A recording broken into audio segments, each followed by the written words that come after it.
বিধানসভাত উত্থাপন হোৱা বিদ্যালয় প্ৰাদেশিকৰণ বিধেয়কখনৰ জৰিয়তে ৰাজ্যখনৰ বেছিভাগ বিদ্যালয়ে প্ৰাদেশিকৰণৰ পৰা বাদ পৰি ৰ'ব।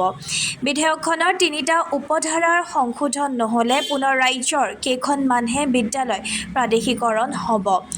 বেছিভাগ বিদ্যালয় প্ৰাদেশিকৰণৰ পৰা বাদ পৰি ৰ'ব। এই মন্তব্য অসম হাইস্কুল শিক্ষক সন্থাৰ।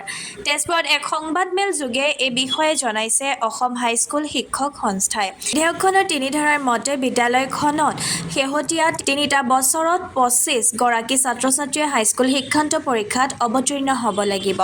কিন্তু কৰোনা মহামাৰীৰ পাছৰ পৰা প্ৰায় সংখ্যক অপ্ৰাদেশীকৃত হাইস্কুল ২৫ জন ছাত্ৰ-ছাত্ৰীও নাই। গতিকে এই ধাৰা সংশোধন কৰি শেহতীয়া ৩টা বছৰত ছাত্ৰ-ছাত্ৰীৰ সংখ্যা বিচাৰ নকৰি নাইবা শেহতীয়া ১০ বছৰৰ ভিতৰত যিকোনো ৩টা বছৰ ধৰি বিদ্যালয়খন প্ৰাদেশিকৰণৰ আওতালৈ আনিব লাগে। এই বিদ্যালয়সমূহত শিক্ষকসকলে পানী খাই বিনা পাৰিশ্ৰমিকেৰে ছাত্ৰ-ছাত্ৰীক পাঠদান কৰিব লগা হৈছে। ছাত্ৰ-ছাত্ৰীসকলেও চৰকাৰৰ ফালৰ পৰা বিনামূলীয়া কিতাপ আদি একো সুবিধা নাপায়। বিধেয়কখনৰ ৩ ধাৰাৰ মতে বিদ্যালয়খনৰ পৰা শেহতীয়া ৩টা বছৰত হাইস্কুল শিক্ষান্ত পৰীক্ষাৰ ফলাফল ৩০% হ'ব লাগিব। কিন্তু অপ্ৰাদেশীকৃত হাইস্কুলত ৩০% ফলাফল নাই। গতিকে এই ধাৰা সংশোধন কৰিব লাগে। আনহাতে বহু শিক্ষকে প্ৰাদেশিকৰণলৈ অপেক্ষা কৰি বিনা বেতনে অৱসৰ গ্ৰহণ কৰিছে আৰু কিছু সংখ্যকে হতাশাত ভুগি আত্মহত্যা কৰিছে। যাৰ বাবে ছাত্ৰ-ছাত্ৰী পঢ়ুৱাবলৈ সময়ত শিক্ষকৰ অভাৱৰ বাবে বিদ্যালয়খন চলাই নিবলৈ পৰিচালনা কমিটিয়ে নতুনকৈ শিক্ষক কৰ্মচাৰী নিযুক্তি দিব লগা হয়। সেইবাবে ২০১০ চনৰ পাছত বিদ্যালয়ত যোগদান কৰা অৰ্থাৎ ২০১৬ চনত UDISC প্ৰৱৰ্তন হোৱাৰ পৰা বিদ্যালয়খনত যোগদান কৰা আৰু বৰ্তমানলৈকে UDISC প্লাছ নাম থকা প্ৰতিজন শিক্ষক-শিক্ষয়িত্ৰীকে প্ৰাদেশিকৰণ আওতালৈ আনিব লাগে। কৰিলে এই বিধেয়কখনৰ ৩টা ধাৰাই মই আপোনালোকৰ আগত দাঙি ধৰিব বিচাৰিছোঁ। এই 3টা ধাৰা যদি সংশোধন নকৰে তেতিয়াহ'লে ৩০০তকৈ বেছি স্কুল এতিয়াও প্ৰাদেশিকৰণ হাইস্কুল প্ৰাদেশিকৰণ হ'বলৈ বাকী আছে। তাৰ পৰা ৫০-৬০খন স্কুলহে প্ৰাদেশিকৰণ হ'ব, বাকী গোটেইখিনি বাদ পৰি ৰ'ব।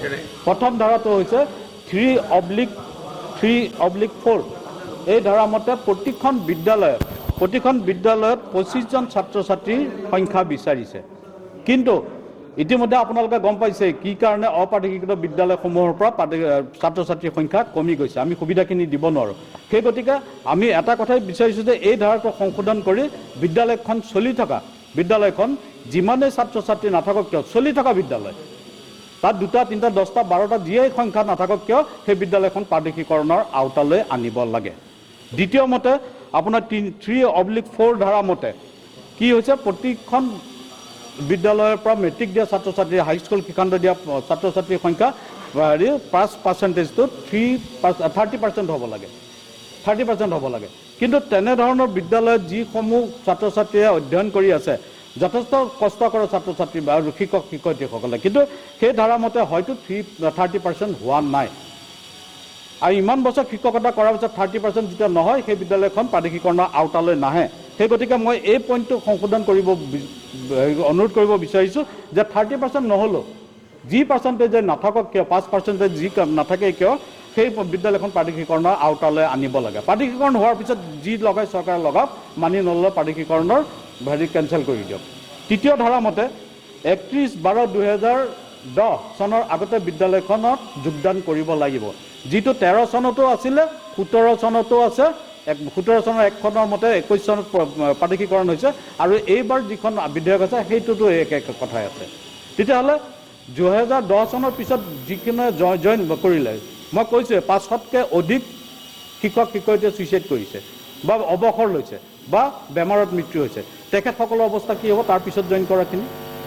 সেইকাৰণে অনুৰোধ কৰিব বিচাৰিছোঁ যিহেতু UDISC প্লাছ 2016 চনৰ পৰা আৰম্ভ হৈছে, UDISC প্লাছত চাওক সেইবিলাক গোটেই আপলোড হৈ আছে, সেইবিলাক চাওক যিসমূহ শিক্ষক-শিক্ষয়িত্ৰীয়ে 2016 চনৰ পৰা সেইখন বিদ্যালয় কণ্টিনিউ কৰি আছে।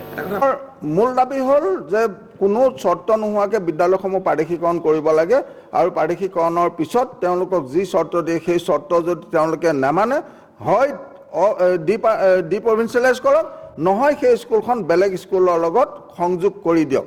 আৰু ক'ব বিচাৰিছোঁ যে তাত যিসকলক নিযুক্তি দিব টিউটৰ বা যোৱাবাৰ প্ৰাদেশিকৰণ হোৱাসকলেও টিউটৰ হিচাপে যিসকলক নিযুক্তি দিছে তেখেতসকলৰ ভৱিষ্যত নিৰাপত্তাৰ ব্যৱস্থা কৰক। তাৰমানে টিউটৰ হয় তেখেতে শিক্ষক হিচাপে পৰিচয় হ'ল ৰাইজৰ মাজত যিদিনাখন তেখেতৰ কিবা অসুখ অশান্তি বিচনাত পৰিলে ডিউটিত নগ'লে তেখেতে পইচা চইচা নাপায় মৃত্যুৰ মুখত পৰিলে তেখেতৰ পৰিয়ালটো ভিক্ষাৰী হৈ যায় গতিকে আমি ভাবোঁ চৰকাৰী কৰ্মচাৰীসকলক যি সুবিধা দিছে টিউটৰজনকো সেই সুবিধাটো দিব লাগে তেখেতৰ কাৰ্যকালৰ সময়লৈকে পাবলগীয়া পইচাখিনি পাব লাগে আৰু মুখ্যমন্ত্ৰী আৰোগ্য যোজনাৰ ব্যৱস্থা চৰকাৰী কৰ্মচাৰীসকলক যেনেধৰণে দিছে সেই টিউটৰসকলেও সেই সুবিধাটো পাব লাগে এইখিনি মই অসম হাইস্কুল শিক্ষক সংস্থাৰ ফালৰ পৰা কি কয় আৰু বিদ্যালয়সমূহত অতি কম সময়ৰ ভিতৰত প্ৰধান শিক্ষক নিযুক্তি দিব লাগে বিদ্যালয় প্ৰধান নিযুক্তি দিব লাগে আৰু আপগ্ৰেডেশ্যন কৰিছে স্কুল আপগ্ৰেডেশ্যন কৰিছে হায়াৰ ছেকেণ্ডেৰী কৰিছে কিন্তু তাত এতিয়ালৈকে শিক্ষক নিযুক্তি দিয়া নাই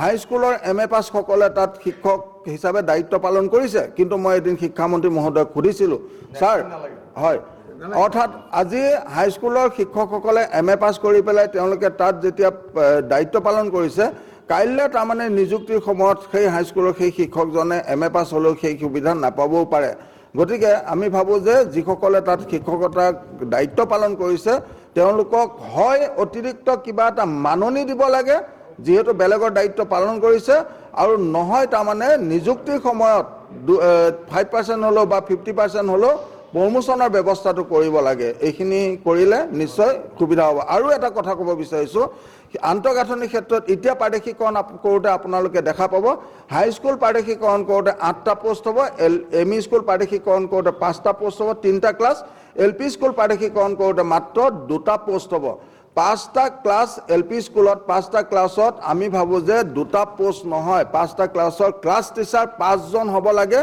তেতিয়া প্ৰাইমাৰী লেভেলত শৈক্ষিক আন্তঃগাঁথনি যদি সুন্দৰ হয় অৰ্থাৎ ছাত্ৰ ছাত্ৰীয়ে যুক্তাক্ষৰখিনি সুন্দৰকৈ শিকি আহিব পাৰিব মাতৃভাষা ভালকৈ শিকি আহিব পাৰিব তেতিয়াহে মাতৃভাষা বিদ্যালয় জীয়াই থাকিব কিন্তু আজি সমাজত আমি মাতৃভাষা বিদ্যালয় জীয়াই কি কয় আন্তঃগাঁথনি প্ৰাইমাৰী লেভেলত ঠিক হ'ব লাগে মাতৃভাষা বিদ্যালয় তেতিয়া জীয়াই থাকিব কিন্তু আমি মাধ্যমিক পৰ্যায়ত বা কলেজত মাতৃভাষা বিদ্যালয় জীয়াই ৰাখিব লাগে বুলি কৈ থাকিলে নহ'ব যেতিয়ালৈকে প্ৰাথমিক বিদ্যালয়ত আন্তঃগাঁথনি সুন্দৰ নহ'ব তেতিয়ালৈকে